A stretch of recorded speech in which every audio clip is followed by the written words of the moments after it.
Hello दोस्तों, नमस्कार। US classes में आपका स्वागत है। जैसा कि आप जानते हैं कि हम लोग अध्याय 5 वंशागत एवं विविधता के सिद्धांत पढ़ रहे हैं। आज हम लोग भाग 5 पढ़ेंगे और पीछे हम लोग भाग 4 तक पढ़ चुके हैं। भाग 4 में हम लोग मेंडल के नियमों को पढ़ा था। मेंडल ने 3 नियम दिया था: प्रभाविता का नियम, पृथक्करण का नियम और स्वतंत्र अभिवहन का नियम। मेंडल पहले आप जानते हैं पहले एक संकरण प्रयोग किया था और एक संकरण प्रयोग के आधार पर मेंडल 2 नियम दिए थे और फिर मेंडल क्या किए थे, द्विसंकरण प्रयोग किए थे। मेंडल द्विसंकरण प्रयोग के आधार पर तीसरा नियम दिए थे, इसे कहा गया था स्वतंत्र अभिवहन का नियम। ये हम लोग अध्याय 4 में पढ़ चुके हैं। आज हम लोग पढ़ेंगे जो मेंडल का नियम जैसे था कि प्रभाविता के नियम में क्या देखा गया कि जब लंबा पौधा, क्या लिया गया था, लंबा पौधा और बौना पौधा, इनके जीनों को दिखाया था किससे, कैरेक्टर टी और इसमें दिखाया था स्मॉल टी। जब इनके बीच क्रॉस कराया गया था तो F1 पीढ़ी में ऐसे पौधे उत्पन्न हुए थे। आप जानते हैं कि सभी संतानें क्या थी, संकर लंबी, यानी दोनों जीन क्या हुए थे, दोनों जीन आए और F1 पीढ़ी में क्या हुए, संकर लंबे पौधे उत्पन्न हुए। यानी कर सकते हैं क्या कि ये प्रभावी था और ये क्या था, अप्रभावी। यानी F1 पीढ़ी में क्या हुए, सिर्फ प्रभावी लक्षण प्रकट हुए, यानी ऐसे उत्पन्न हुए पौधे संकर लंबा, ऐसे उत्पन्न हुए संकर लंबा पौधे उत्पन्न हुए।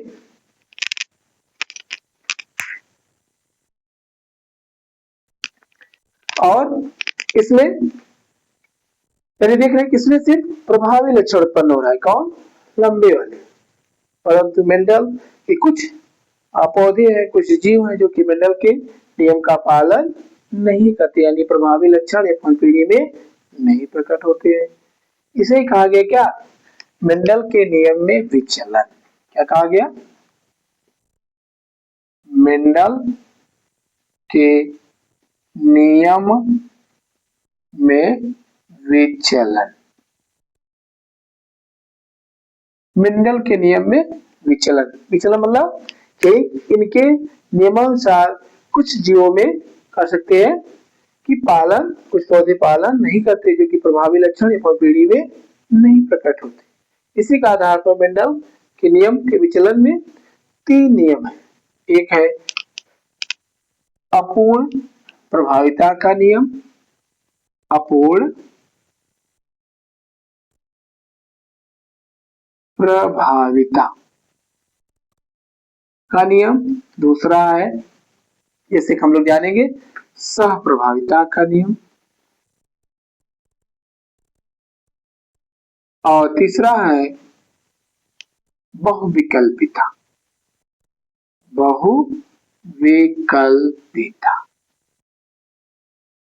देखिए इसमें हम लोग पहले जानेंगे अपूर्ण प्रभाविता, यानी मेंडल के नियम में विचलन। मतलब क्या कि जो मेंडल प्रयोग किए थे, एक संकरण प्रयोग, लंबा पौधा लिए थे, बौना पौधा लिए थे, इसमें जब इनके बीच क्रॉस कराया गया था तो F1 पीढ़ी में, ठीक है ना, लंबा पौधा यानी प्रभावी लक्षण प्रकट हुआ था। परंतु कुछ जीव ऐसे हैं जो मेंडल के नियमों के अनुसार पालन नहीं करते हैं, तो आज हम लोग देखेंगे। तो इसमें नियम है कौन, एक है अपूर्ण प्रभाविता का नियम, जो एक प्रभाविता का नियम था, इसमें इस नियम का पालन नहीं होता, अपूर्ण प्रभाविता का नियम। देखिए इसमें क्या होता है, इसके बारे में हम लोग जानेंगे। यानी पहला है क्या, अपूर्ण प्रभाविता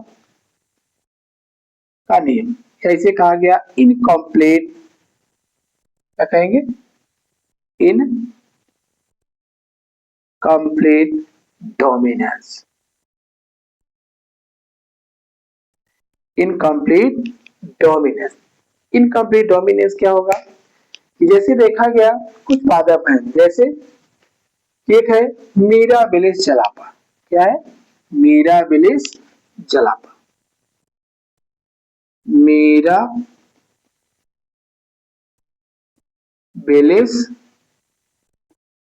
जलापा। या इसे और नाम देते हैं गुलाबास। क्या कहते हैं? गुलाबास। या इसी को और नाम देते हैं 4 o'clock प्लांट। 4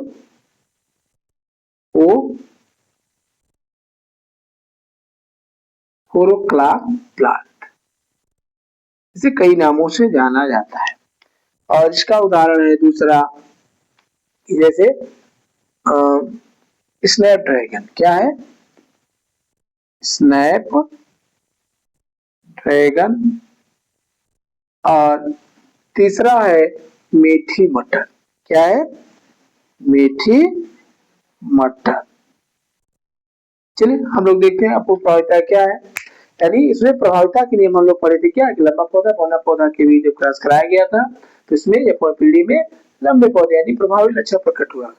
परंतु जब क्या देखा गया कि मीराबिलिस जलापा नामक पादप में, मीराबिलिस जलापा नामक पादप में जब इनमें क्रॉस कराया गया तो क्या हुआ? इनमें क्रॉस कराया गया तो क्या हुआ? देखिए और कह सकते हैं कि जैसे अपूर्ण प्रभाविता की खोज एक वैज्ञानिक थे, इनका नाम था कार्ल कोरेंस। क्या नाम था? अपूर्ण प्रभाविता की खोज किसने किया? Karl coherence.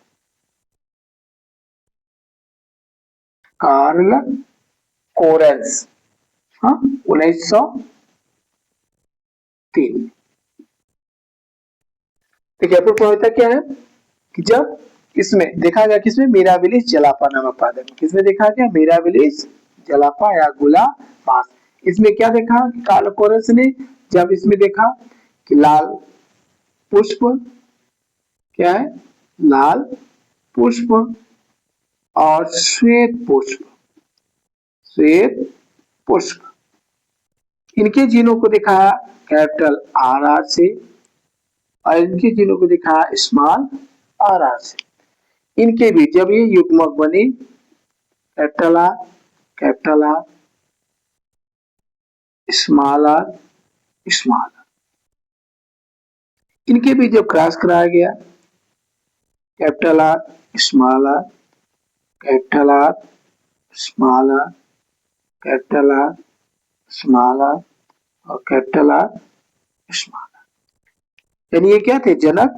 इनमें क्या बने? युग्मक। और फिर इनकी क्या बनी? F1 पीढ़ी में जो पुष्प खिले, लाल पुष्प और सफेद पुष्प के बीच जब क्रॉस कराया गया तो इसमें F1 पीढ़ी में सभी पुष्प न लाल उत्पन्न हुए, न लाल और न श्वेत, बल्कि तीसरा रंग प्रकट हो गया।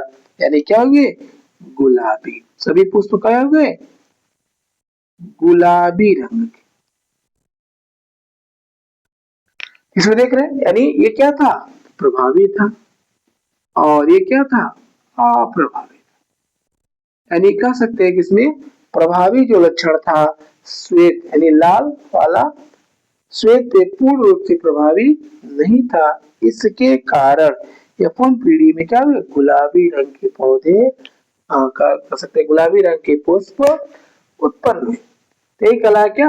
अपूर्ण प्रभाव था कि जब विपरीत लक्षणों वाले, क्या था नियम उसमें उसी तरह होगा, जब विपरीत लक्षण वाले पादपों के बीच क्रॉस कराया जाता है तो इसमें क्या होता है?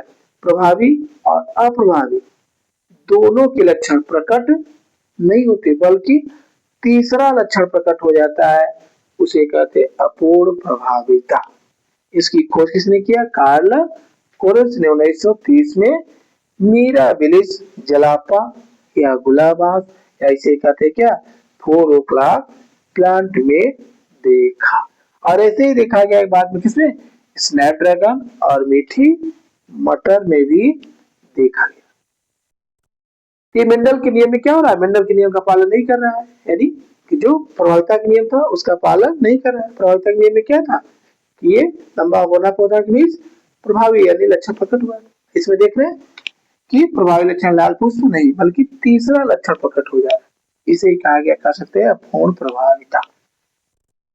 देखिए मेंडल के अगला नियम में हम लोग जानेंगे है दूसरा सह प्रभाविता। क्या है? सह प्रभाविता। सप्रभाविता में क्या हम लोग जानेंगे, इसमें देखा गया क्या, जानवरों में त्वचाकरण। देखिए पहले सप्रभाविता क्या है, सप्रभाविता या इसे कहा गया कोडोमिनेंस,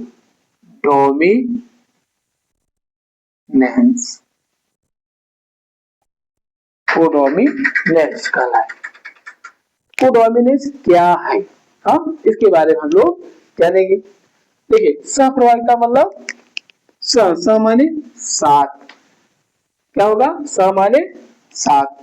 सात क्या है लक्षण, कि जैसे इसमें क्या देखा गया कि जब प्रभावी अप्रभावी दोनों के लक्षण साथ साथ प्रकट होते हैं, जब विपरीत लक्षणों वाले पौधे हो गए या जो जीव होगा, यानी प्रभावी अप्रभावी दोनों के लक्षण क्या होंगे, साथ साथ प्रकट होते हैं, इसे कहते हैं क्या, सह प्रभाविता। जैसे देखा गया किसमें, इसका उदाहरण है, इसका उदाहरण क्या है, मवेशियों या जानवरों में त्वचा का रंग कर सकते हैं, मवेशी या जानवरों में त्वचा का रंग। और इसका उदाहरण है दूसरा, मानव का रुधिर वर्ग। क्या है, मानव का रुधिर वर्ग। इसमें क्या है कि जैसे जानवरों में त्वचाकरण, त्वचाकरण क्या है, जैसे एक काली गाय, उदाहरण हम लोग देखते हैं त्वचाकरण में, जैसे काली गाय, काली गाय, और क्या है, श्वेत गाय, ये मान ले प्रभावी है। क्या है, प्रभावी, ये क्या है, अप्रभावी। क्या है, प्रभावी और अप्रभावी। जब काली गाय और श्वेत गाय के बीच जब क्रॉस कराया जाता है, काली गाय श्वेत गाय के बीच क्रॉस कराया जाता है, तो सभी गाय यफून पीढ़ी में क्या हो जाती है, चित्तकबरी हो जाती है। क्या हो जाती है, चित्तकबरी। देख रहे हैं, यानी कि काला रंग और श्वेत रंग दोनों साथ साथ प्रकट होते हैं, इसलिए गाय क्या हो गई, चित्तकबरी हो गई। और इसका उदाहरण क्या है, यानी इसमें क्या है कि जब सप्रभाविता क्या है कि जब विपरीत लक्षणों वाले जीवों के बीच क्रॉस कराया जाता है, तो उसमें दोनों यानी प्रभावी और अप्रभावी कर सकते हैं, दोनों के लक्षण साथ साथ प्रकट होते हैं, तो उसे कहते हैं क्या, सह प्रभाविता। यानी दोनों जीन के लक्षण एक साथ ही प्रकट हुए। इसका उदाहरण क्या है, त्वचाकरण और मानव का रुधिर वर्ग। इसमें देख रहे हैं काली गाय श्वेत गाय के बीच जब क्रॉस कराया गया तो क्या हुआ, चित्तकबरी गाय उत्पन्न हुई। अब इनके बीच जब फिर से क्रॉस कराएंगे तो फिर जाके क्या होगी, F2 पीढ़ी में फिर से निश्चित अनुपात में पृथक हो जाते नहीं, फिर क्या काली गाय अलग हो जाएगी, श्वेत गाय अलग, कुछ क्या होगी, चित्तकबरी होगी। और इसका उदाहरण क्या है, सप्रभाविता का मानव का रुधिर वर्ग। मानव का रुधिर वर्ग एक और उदाहरण है इसी में, मेंडल के नियम विचलन में अभी हमने बताया था 3 है। कौन कौन था, पहला हम लोग जाने थे अपूर्ण प्रभाविता। क्या था, अपूर्ण प्रभाविता। दूसरा था क्या, यही सह प्रभाविता। क्या है, सह प्रभाविता। और तीसरा क्या है, बहुविकल्पिता। क्या है, बहुविकल्पिता। तो अपूर्ण प्रभाविता में क्या था कि जब प्रभावी लक्षण और अप्रभावी लक्षण दोनों साथ साथ क्या होते हैं, प्रकट हो जाते हैं, तो क्या कहलाता है, अपूर्ण प्रभाविता कहलाता है। यानी कह सकते साथ साथ ना होकर तीसरा लक्षण प्रकट करते हैं, तो इसे कहा गया क्या, अपूर्ण प्रभाविता। इसमें किसमें देखा गया, मिराबिलिस जलापा नामक पौधे में देखा गया। इसकी खोज किसने किया, कार्ल कोरस ने किया। सप्रभाविता का उदाहरण क्या है, ये मवेशियों में त्वचा का जो रंग होता है, आप देखते हैं कभी कभी गाय क्या होती है, चितकबरी रंग की हो जाती है। इसमें क्या होता है, प्रभावी और अप्रभावी लक्षण दोनों साथ साथ प्रकट हो जाते हैं, उसे कहते हैं क्या, सह प्रभावित। इसका उदाहरण क्या है, मानव का रुधिर वर्ग भी है और जानवरों में त्वचा का रंग है। फिर देखेंगे बहुविकल्पिता। क्या है बहुविकल्पिता, इसके बारे में हम लोग देखते हैं। बहुविकल्पिता मतलब जब एक जीन के कई विकल्प हो। क्या हो, एक जीन के कई विकल्प होते हैं और कह सकते हैं लक्षणों का निर्धारण करते हैं, इसे कहते हैं क्या, बहुविकल्पिता। यानी एक जीन के क्या हो, कई विकल्प हो, इसे कहा है क्या, बहुविकल्पिता। इसमें बहुविकल्पिता का उदाहरण क्या है, देखेंगे हम लोग। बहुविकल्पिता का उदाहरण क्या इसमें, देखिए बहुविकल्पिता या इसे इंग्लिश में कहा गया क्या, मल्टीपल एनालिज्म कहते हैं। इसे देखते हैं तीसरा, मल्टीपल एनालिज्म। क्या है बहुविकल्पिता, बहुविकल्पिता की खोज, चलिए छवि देखते हैं कि बहुविकल्पिता क्या है। बहुविकल्पिता जब एक जीन के कई विकल्पों और लक्षणों का निर्धारण करते हैं उसे बहुविकल्पिता कहते हैं। इसका उदाहरण क्या है, मानव का रुधिर वर्ग। सहप्रभाविता में भी था मानव का रुधिर वर्ग, इसमें भी है। क्या है, मानव का रुधिर वर्ग, रुधिर वर्ग, मानव का रुधिर वर्ग यानी बहुविकल्पिता का उदाहरण है। तो देखिए मानव का जो रुधिर वर्ग होता है, आप पढ़े होंगे रुधिर वर्ग, रुधिर वर्ग या जिसे इंग्लिश में कहा गया क्या, ब्लड ग्रुप, ब्लड ग्रुप।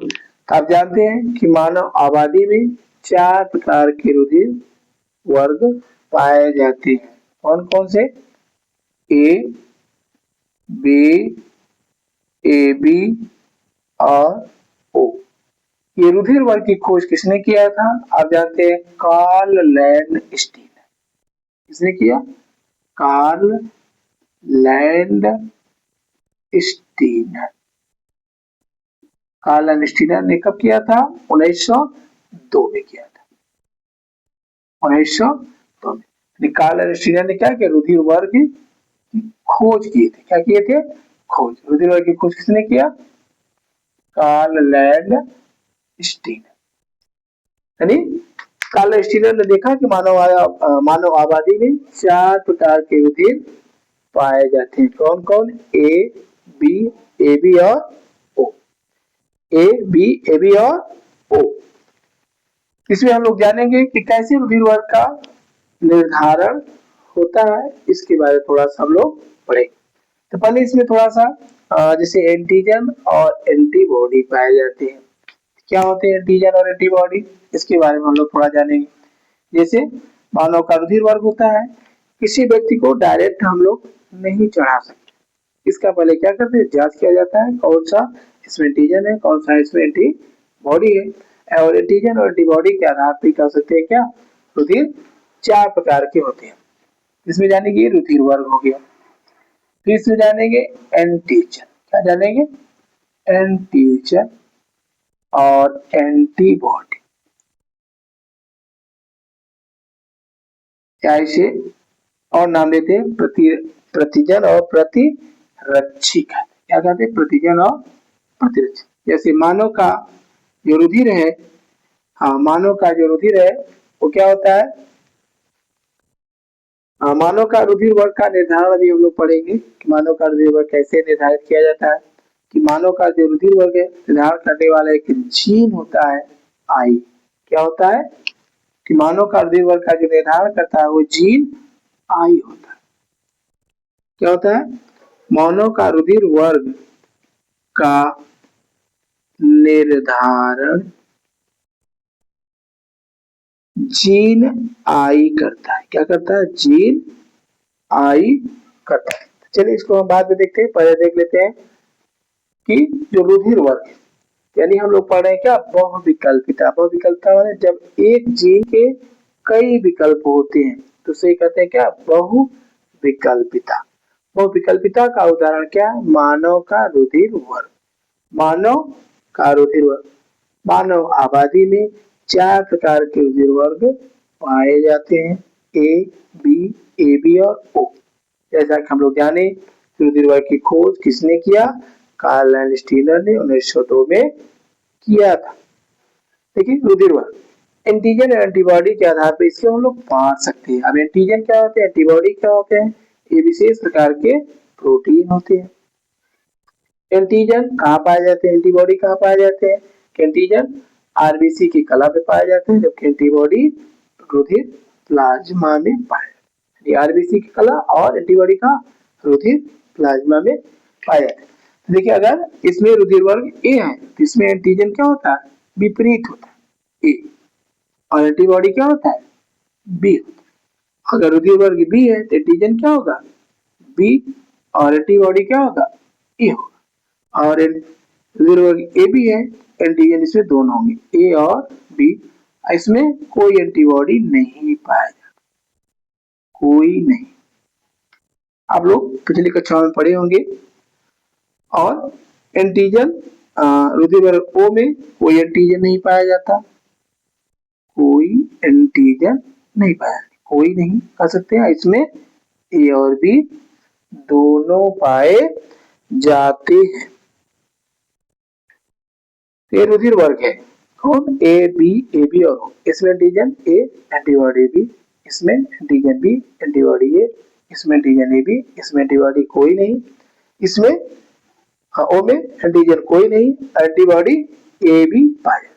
अब इसमें हम लोग जाने कैसे रुधिर वर्ग का निर्धारण होता है, माता पिता में क्या रुधिर वर्ग है, उनकी संतानों में कौन सा रुधिर वर्ग होगा।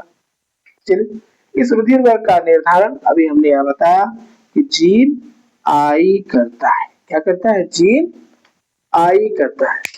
जीन आई और इनके या जीन आई का 3 विकल्प होता है, कर सकते हैं आई ए, फिर क्या होता है आई बी, और कर सकते हैं स्मॉल आई से दिखा सकते हैं। यानी रुधिर वर्ग का निर्धारण कौन करता है, जीन आई। आई के क्या होते हैं, 3 विकल्प होते हैं, आई ए, आई बी और आई। चलिए हम लोग देखते हैं कैसे रुधिर वर्ग का निर्धारण होता है। इसमें आप देखेंगे कि जो रुधिर वर्ग ए होता है, क्या होता है, ए के लिए जीन जो आई है इसके कौन कौन से जीन टाइप है, जीनो टाइप, यानी इसके ए के लिए क्या है, आई ए, या दिखा सकते हैं क्या, आई ए और स्मॉल आई से दिखा सकते हैं, ऐसे चाहे ऐसे दिखाएं चाहे इसको हम लोग ओ से भी ऐसे दिखा देते हैं, ऐसे ओ से। ऐसे बी के लिए क्या है, बी के लिए आई बी या आई बी ओ। ऐसे ए बी के लिए क्या है, ए बी के लिए आई ए आई बी, और ओ के लिए क्या होता है, आई ओ। हम देखिए बहुविकल्पिता का उदाहरण पढ़ रहे हैं। अगर माता पिता में क्या रुधिर वर्ग है, हाँ, तो उनकी संतानों का कौन सा रुधिर वर्ग होगा, हाँ, इसका निर्धारण ये करने वाला कौन है, जीन आई। जीन आई के 3 विकल्प, आई ए, आई बी और आई, क्या कर सकते हैं ओ। चलिए हम लोग देखते हैं कि माता पिता में कौन सा रुधिर वर्ग है, कौन सा उनकी संतानों में होगा। इसे और अब नाम देंगे हम लोग, क्या पढ़ते हैं इसको, ए बी ओ रुधिर वर्ग की वंशागति। क्या पढ़ेंगे, ए बी ओ रुधिर वर्ग की वंशागति। हम लोग मेंडल के नियम में विचलन पढ़ रहे हैं। चलिए इसका उदाहरण क्या है, विकल्पिता का, ए बी ओ रुधिर वर्ग की वंशागति।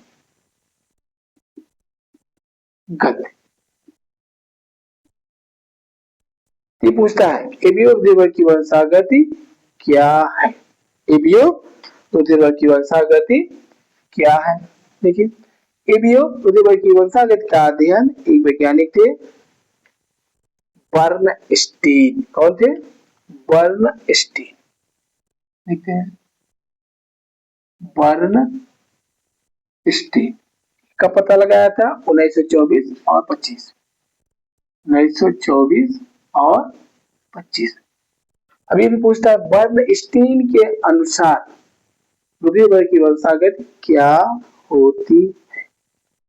चलिए पहले आप रुधिर वर्ग जानते रहिए, कौन कौन से रुधिर वर्ग हैं, उनमें कौन सा एंटीजन होता है, कौन सा एंटीबॉडी होता है, फिर तब उनके कह सकते हैं जीनोटाइप याद रखिए। ए वर्ग का जीनोटाइप क्या होता है, बी वर्ग का क्या होता है, ए बी क्या होता है, ओ का क्या होता है, ये जानेंगे तब आप इसके नियमों के अनुसार रुधिर वर्ग की वंशागति का अध्ययन कर सकते। तो ए बी और रुधिर वर्ग की वंशागति क्या है? ए बी ओ, याद देख रहे हैं, 3 जीन है। जीन आई के कितने रूप? 3 रूप, ए बी और कर सकते आई या ओ। इसी के अनुसार देखते हैं रुधिर वर्ग की वंशागति होती है। चलिए देखते हैं बर्नस्टीन के अनुसार क्या रुधिर वर्ग की वंशागति है। क्या आप जानते हैं जैसे माता पिता है, माता पिता में देखिए क्वेश्चन, ऐसे क्वेश्चन आता है क्या कि माता का रुधिर वर्ग, माता का रुधिर वर्ग, हाँ कोई भी हम ले सकते हैं रुधिर वर्ग। मान लीजिए माता का रुधिर वर्ग ए है, पिता का रुधिर वर्ग, पिता का रुधिर वर्ग बी है, तो संतान का रुधिर वर्ग क्या होगा? रुधिर वर्ग क्या होगा? अब क्वेश्चन ऐसे आया तो आप देखिए निकाल सकते हैं कैसे। अब यहाँ देखिए जीन दिया है, जीन दिया है, तो जीन दिया है तो हम लोग एक पुन्नेट का चक्कर बोर्ड बनाए थे, उसके अनुसार हम लोग एक जीनोटाइप लिख सकते हैं। ऐसे बनाना है क्या? चक्कर बोर्ड। क्या बनाना है? चक्कर बोर्ड। और उसमें हमने बताया था ना नर को क्या रखेंगे? ऊपर था, नर क्या था? ऊपर था, और मादा क्या था? साइड। तो नर कौन है? यानी पिता। पिता का रुधिर वर्ग क्या है? बी। क्या है? पिता का रुधिर वर्ग बी, और माता का रुधिर वर्ग क्या है? ए। ऐसे खाने बना लेंगे। हाँ, जितने जीनोटाइप अगर कर सकते हैं, 4 जीनोटाइप है, हाँ तो 4 खाने बनेंगे, उससे ज्यादा है तो और अधिक बनेंगे।